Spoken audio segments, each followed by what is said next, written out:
The smell of pot roast and fresh-baked rolls hit me the second I pushed open my mother's front door, and for a moment I just stood there on the welcome mat, with my coat half off, breathing it in. Saturday dinners at my parents' house in Cedar Falls hadn't changed since I was 12. Same chit blue platter on the sideboard. Same crocheted runner my grandmother had made before she died. Same warm yellow light pooling over the kitchen table where my mother was setting out the good china. I should have known something was wrong the moment I saw my husband's face. Nolan was already there, sitting on the floral couch in the living room with a glass of water he hadn't touched. He's a quiet man by nature, the kind of person who can sit through an entire dinner saying maybe 12 sentences total, but he was quieter than usual that night. Watchful. His eyes followed my younger brother around the room like he was trying to solve a puzzle. My brother Garrett had come home 3 weeks ago. That's how everyone said it, like he'd just been on a long road trip. Garrett came home, but he'd been gone for almost 20 years, mostly army, then private security contracting, then God knows what. He sent postcards from Germany, from Kuwait, from a base in North Carolina he wasn't allowed to name. He missed our grandmother's funeral. He missed my wedding. He sent a card to my daughter's baptism that arrived 4 months late with a $50 bill folded inside. And now he was back, 34 years old, tan, lean, hair cropped short. A small scar above his right eyebrow, he said, came from a training exercise. My mother had wept into his shoulder for a full 10 minutes the night he showed up unannounced on her porch with a duffel bag. My father, who never cried, had stepped outside and stayed on the back deck for 20 minutes before he could come back in. The hero had returned. That's what my Aunt Pam called him at the Welcome Back barbecue the next weekend. Our hero, and Garrett ducked his head and gave that all-shucks grin he perfected as a teenager, the one that used to get him out of trouble for stealing my Walkman, and everyone laughed and clapped him on the back. I wanted to believe it. God, I wanted to. He was my little brother. I used to read him the Berenstain Bears before bed when our parents fought downstairs. I used to share my Halloween candy with him because he'd eat all his Reese's in one night and then mope for a week. When he enlisted at 18, I drove him to the recruiter's office and cried in the parking lot afterward. So when Nolan leaned over to me at dinner that Saturday night, just as I was reaching for my wine glass, and whispered 3 words into my ear, I went absolutely still. Pull his records. I turned my head slowly. What? He didn't repeat it. He just held my eyes for a long second, and then he picked up his fork like nothing had happened and asked my mother for more gravy. My husband works for the federal government. I'm not supposed to say exactly what he does, and after 11 years of marriage I've stopped asking. He leaves on Mondays sometimes and doesn't come back until Thursday. He doesn't carry a regular phone. He's the calmest person I've ever met in a crisis, and the most paranoid person I know about things like which restaurants we sit in and where his car is parked. He met my family 3 times before our wedding, and I remember thinking he was being weirdly polite to Garrett, who would come home on leave for the ceremony. Now I wondered if it hadn't been polite at all. I didn't sleep that night. I lay in our bed in the dark, with the ceiling fan ticking overhead, and around 2 in the morning, I rolled over and put my hand on Nolan's chest. "What did you see?" I whispered. He was awake. Of course he was awake. He's always awake when I am. It's not what I saw. It's what he said. What did he say? He turned his head toward me on the pillow. The street light from the corner made a soft stripe across his cheekbone. He told your dad he was at Bagram in 2011. November. He said it was cold, that the runway was iced over, that they'd lost a Chinook the week before. Okay. There wasn't a Chinook lost in Afghanistan in November 2011. The big loss that year was in August in Wardak. Extortion 17. 38 people. Everybody who was there remembers it. You don't mix it up. I pulled my hand back slowly. Nolan, he could have just misremembered. People mix up dates. He told your uncle he served under a Colonel Mathis at Fort Bragg. There's no Colonel Mathis at Bragg. There never was. How do you know that? He didn't answer. He just looked at me. How do you know that? I said again, my voice tighter. Sweetheart, I checked. Of course I checked. I sat up. My hair was tangled. I felt cold all over, even though the heat was on. You ran my brother. I made a phone call. You ran my brother. Hayden. He sat up too, slowly, putting his hand on my arm. I love your family. You know I do. And I'm telling you something is off. The details don't line up. The way he talks about his deployments. He uses the words a civilian uses who's watched a lot of documentaries. He doesn't use the words a soldier uses. I noticed it the first night he was at the barbecue, and I've been listening ever since. He has PTSD, I said. He doesn't like to talk about it. Mum said he talks about it constantly. That's part of what's wrong. I sat there in the dark with my hands in my lap and felt the floor drop out from under me, slowly, the way it does in a dream where you don't know you're falling until you've already been falling for a while. What do you want me to do? I said finally. Nothing yet. Just keep your eyes open. Listen to him. Pay attention to what he says about specifics, units, dates, names. Watch what he says when your dad isn't in the room. And then what? He didn't answer. I lay back down. I didn't sleep again until the sky started turning grey. The next week was the longest of my life. I called my mother on Monday morning and asked, casually, if Garrett was around. He'd been staying in their basement, the finished one with the pool table and the fold-out couch, while he got back on his feet. She put him on the phone, and we chatted for 15 minutes about absolutely nothing. The weather. The Bengals. Whether he wanted to come over for Sunday dinner and meet my daughter Caitlin, who was almost 3, and didn't really remember Uncle Garrett from the Christmas visit 2 years ago. He sounded like my brother. He sounded exactly like my brother. That was what got me. But I started listening. Wednesday night I drove over to my parents for coffee, just me, while Nolan stayed home with Caitlin. Garrett was sprawled on the couch watching a war movie I didn't recognise. He muted it when I came in. Hey, big sis. Hey, kid. I sat down in my dad's recliner. My mum was in the kitchen, making decaf. My father was at his weekly Elks Lodge thing. So how's it feel? I said. Being back. He scratched his jaw. Weird. Quiet. I keep waking up at 4 a.m. expecting somebody to be yelling at me. What was it like? Over there? I'd never asked him that. Not once. In all the years.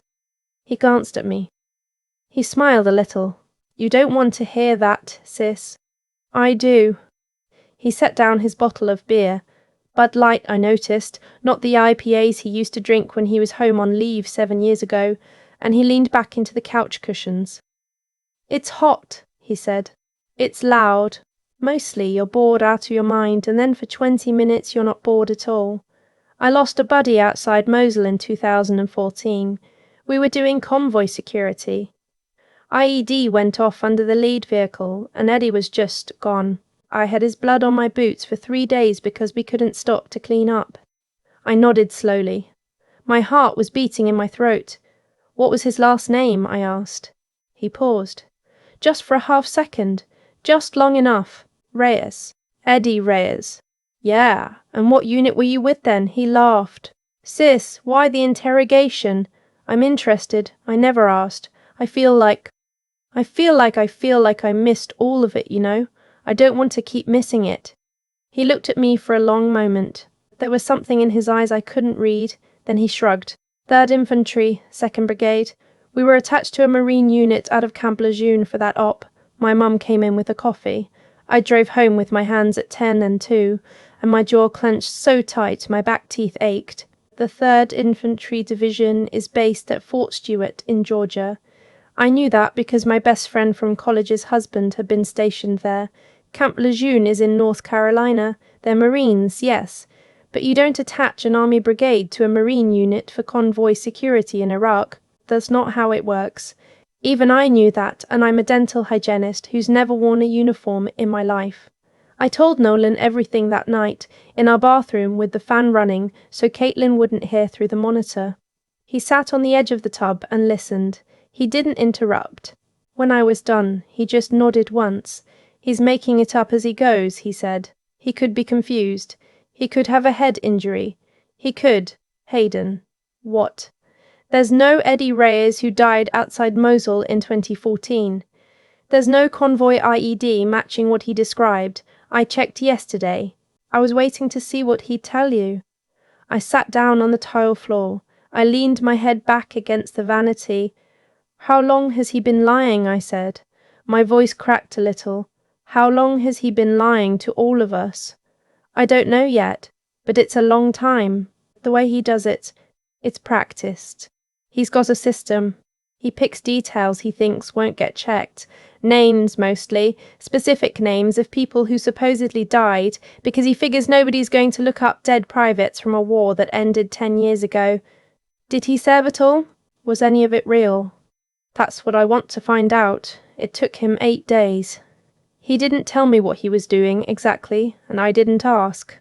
I went to work. I cleaned teeth. I came home and made grilled cheese for Caitlin, and watched Bluey with her on the couch, and tried not to think about my brother in my parents' basement, with his Bud Light, and his fake dead friend.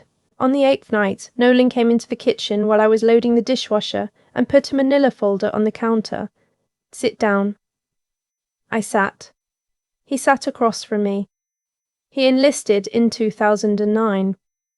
That part's true. He went to basic at Fort Jackson, and then he was assigned to a logistics unit at Fort Hood. He never deployed. What? He never left the country, Hayden. Not once. He was stateside the entire time. I stared at him. In 2012, Nolan said, he was discharged. Not honourably. There was an incident involving stolen property from the supply depot, fuel mostly, that he and 2 other guys were selling off base. He didn't go to prison. He took a plea, did 6 months at Leavenworth, and was given a discharge under other than honourable conditions. Then he disappeared into the civilian world. He told us he was Special Forces. I know. He told Dad he was in Mosul. I know. He came to my wedding in 2017 wearing a Ranger tab. I know. I couldn't see properly. The kitchen had gone very bright and very far away. What has he been doing for 10 years? I whispered. Working construction in Phoenix, mostly. He's been arrested twice for petty theft. Once for a bar fight. He has about $4,000 in his bank account and a lot of credit card debt. He came back to Ohio because he ran out of places to go. I started crying. I don't even remember it starting. I just realized at some point that my face was wet and my hands were shaking. He missed Grandma's funeral, I said. He said he was deployed. He said he was in a place where he couldn't even get a phone call out. He said, I know what he said. My dad believed him. I know. He sent a card. He sent a card to her funeral that said he'd give anything to be there, but his unit was Hayden. I put my head down on my arms on the kitchen table and I cried like I hadn't cried since the night I found out my college roommates had been talking about me behind my back for 2 years. It was the same kind of crying. The kind that comes from finding out that something you thought was solid was made of paper the whole time. Nolan came around the table and put his hand on my back and just kept it there. What do we do? I said eventually, into my arms. That's up to you. What do you mean it's up to me? He's your brother. Your family. I'm not going to be the one who decides. I can't tell my parents. You don't have to tell them tonight. I can't tell them ever. It would kill them, do you understand? My mother had Garrett's army photo on the mantel for 10 years. She used to kiss it before bed. Dad would, I know. And he's been living there. He's been eating their food and sleeping in their basement and accepting their worship, basically, like he's some kind of... I stopped. I sat up. I wiped my face with the back of my hand. I have to talk to him first. Okay. I have to give him a chance to, I don't know, to say something. Anything. Okay. Will you come with me? If you want me to. I want you to. I called my mother the next morning and told her I needed to come by, that Garrett was the only one I wanted to see, and could she and Dad maybe go out for breakfast that Saturday. She didn't ask why. My mother is the kind of woman who can sense when something is happening and doesn't need an explanation. Of course, honey, she said, and then, is everything okay? It will be, I said. I almost meant it. Saturday morning, 9 a.m. The light coming in through the basement windows was grey and weak. Garrett was at the pool table when we came down, lining up a shot in sweatpants and a Bengals t-shirt. He looked up and grinned. "Hey, big sis." "Hey, Nolan." His eyes moved over Nolan's face and the grin faltered just slightly. "What's up?" I sat down on the fold-out couch. Nolan stayed standing, just inside the doorway, his arms loose at his sides. "Garrett, sit down." He set the cue against the table. He came over slowly and sat in the recliner across from me. His hands were on his knees. "Okay," he said. "I had practiced this in my head all morning. I had a whole speech. I was going to ask him questions, work my way up, give him chances to come clean. I didn't do any of that." "I know," I said. He looked at me. "I know everything." His face didn't change. Not really. There was just a tiny, tiny thing that happened around his eyes, a kind of sinking, like a deflation. "What do you know?" he said. "I know you never deployed. I know you got kicked out in 2012. I know you've been lying to all of us for over a decade. I know there's no Eddie Rays. I know there's no Colonel Mathis. I know about Leavenworth." He was very still. His hands were still on his knees. He looked for a moment exactly like he had at 9 years old when I caught him with my diary. "Hal," he said quietly. I tilted my head toward Nolan. He looked at my husband for a long time. Then he laughed softly, almost in admiration. "Of course," he said. "Of course it was you." Nolan didn't say anything. "You knew," Garrett said. "You knew at the wedding, didn't you? You looked at me the first time we met, and you knew." "I suspected," Nolan said, "and you didn't say anything. It wasn't my place to say until it was." Garrett nodded slowly. He looked down at his hands. For a long time, none of us spoke. "I was 22, he said finally. His voice was different now, smaller, flatter. "I was 22, and I'd been at Fort Hood for 2.5 years, and I was bored out of my skull, and there was this guy in my unit, Marcus. That part's actually true. His name was actually Marcus, and he had this idea about the fuel, and I went along with it because I was 22 and broke and stupid, and I wanted a truck. That's it. That's the whole reason I wanted a Tacoma." He laughed. It was an awful laugh. "They caught us within 6 weeks. The whole thing was, it was so stupid, so obviously stupid, so obviously stupid, and I sat in Leavenworth for 6 months, and when I got out, I had nothing. No job, no future, a discharge that was basically a scarlet letter every time anyone ran a background check." "So you lied," I said. "I went to Phoenix. I didn't know anybody. I was working at a Home Depot, and one night I went to a bar, and there was a guy there in BDUs, and we got talking, and I told him I was Army, and he bought me a beer. And then his friends came over, and they bought me beers, and it kept going. It kept working. I was somebody when I was Sergeant Garrett. I was somebody people respected, and nobody back home knew the difference. Mom had your picture on the mantel. I know, he missed Grandma's funeral. I know, he missed my wedding. You came to the reception in a uniform you weren't allowed to wear, and you stood up and gave a speech about brotherhood and sacrifice, and, I know, why?" He didn't answer. "Why, Garrett?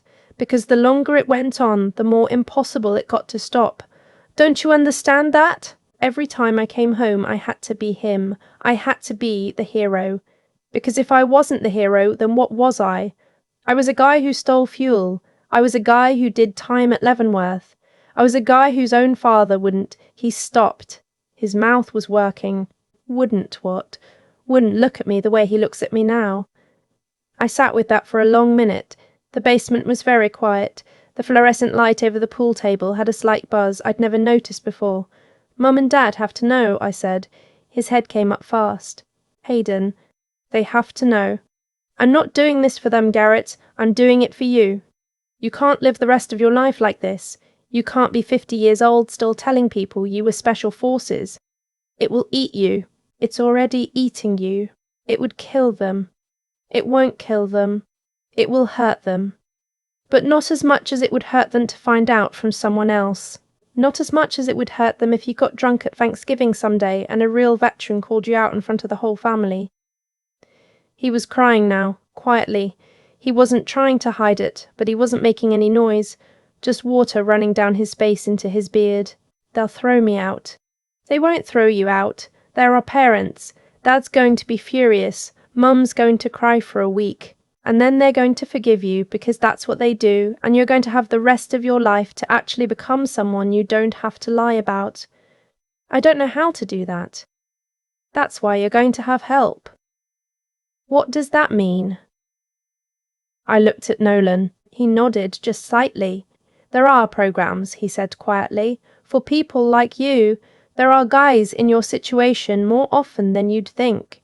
Stolen valor cases. Some of them get prosecuted, most don't. But there are veterans groups that work with men who've been pretending, counselling, sometimes restitution work, volunteer work at VA hospitals, real things. You'd have to be willing. Why would you help me? Garrett said. After all this, why would you help me? Because my wife loves you. And because I've seen this before, and I know that you're not the worst kind of person who does this. You're the kind who hates himself for it. That's something to work with. Garrett put his face in his hands. We sat there for a long time.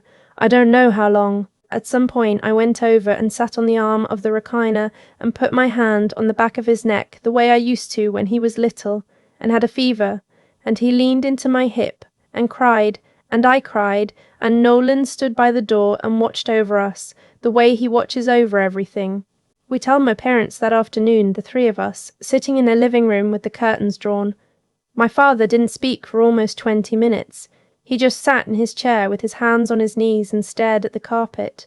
My mother held Garrett's hand the entire time, even when she was crying so hard she couldn't speak. She held his hand, and she didn't let go. When my father finally spoke, he said, "Take that picture off the mantel." Garrett got up and did it. Then my father said, "Sit back down." And then he said, "You're still my son." And my mother sobbed into her napkin, and Garrett put the photo face down on the coffee table, and that's where it stayed for almost a year, until one Sunday I came over and noticed it was finally gone. I never asked what they did with it. I think probably my dad threw it away, but maybe my mother kept it somewhere. I don't need to know. That was 2 years ago now.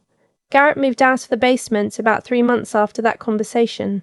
He got an apartment in town, a small one over a hardware store, and he got a job working for a contractor friend of my father's who knew the whole story and hired him anyway. He goes to therapy on Tuesdays. He volunteers at the VA hospital in Dayton on weekends, mostly doing intake paperwork and pushing wheelchairs. He told me once that an old Vietnam guy there had figured out his situation within about 10 minutes of their first conversation and had just looked at him and said, "Son, you're doing the right thing now. Keep doing it."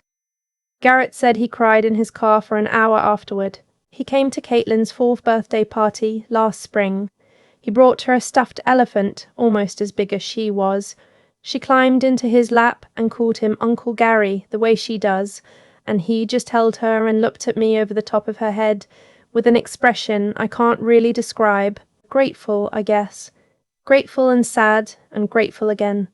My father still doesn't really talk about it, but he and Garrett go fishing together every other Saturday the way they used to when Garrett was a kid, and that's enough for now.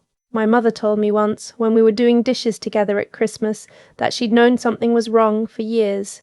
She couldn't have told you what. She just said a mother knows when her child is in trouble, even when she doesn't know what kind, and she had spent 10 years praying for him, not knowing what she was praying for, and then her son-in-law had given her the answer to a prayer she didn't know she was making. I asked Nolan once, a long time after all of this had settled, why he'd waited until that Saturday dinner to whisper to me. Why he hadn't told me sooner. Why he'd let it go for as long as he did.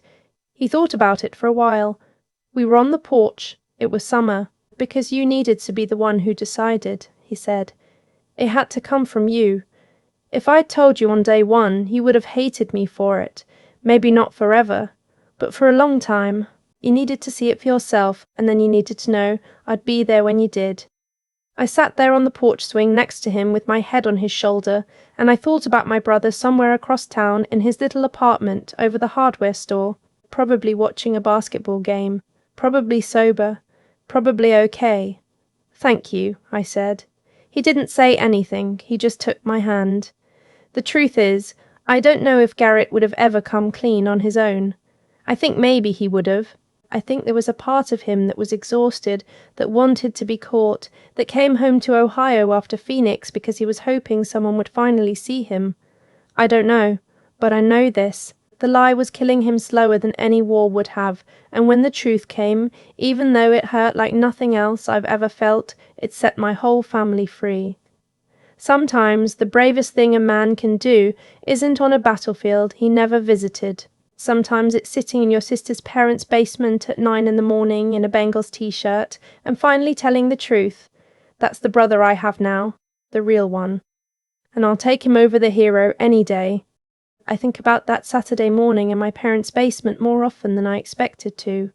Not the part where Garrett broke down, the part right before, when he set the pool cue against the table and walked over to sit across from me, and I could see in his face that some part of him had been waiting 20 years for someone to finally say the words out loud.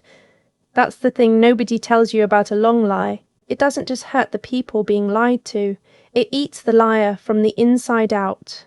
Slowly, one Thanksgiving at a time, one wedding speech at a time, one fake dead friend at a time. By the time Nolan whispered those 3 words to me at the dinner table, Garrett had already been carrying a weight that was about to crush him. The truth didn't destroy my brother. The lie had been destroying him for years. The truth is what gave him a chance to put it down. I learned something during all of this that I'm still learning, honestly. Choices have a shape. Every choice we make sets the next one up, like dominoes you can't see until they start to fall. When Garrett was 22 and decided to go in on that fuel scheme, he probably thought it was a small thing, a stupid decision in a long row of stupid decisions a 22-year-old makes. But that one choice locked the next one in place, and the one after that, and the one after that, until 10 years later he was standing at my wedding reception in a uniform he hadn't earned, telling lies about men who never existed. That's how it works. We don't usually fall off a cliff.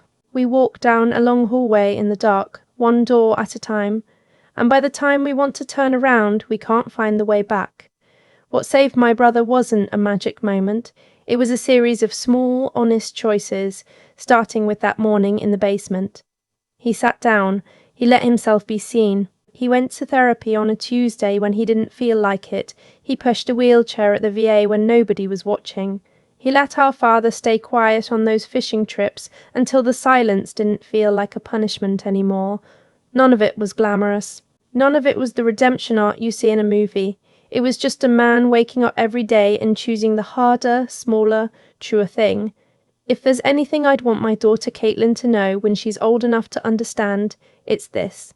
You can lie your way into a life that fits you better than the truth. But you can't live in it. You'll be a stranger in your own house. Be brave enough to be the person you actually are.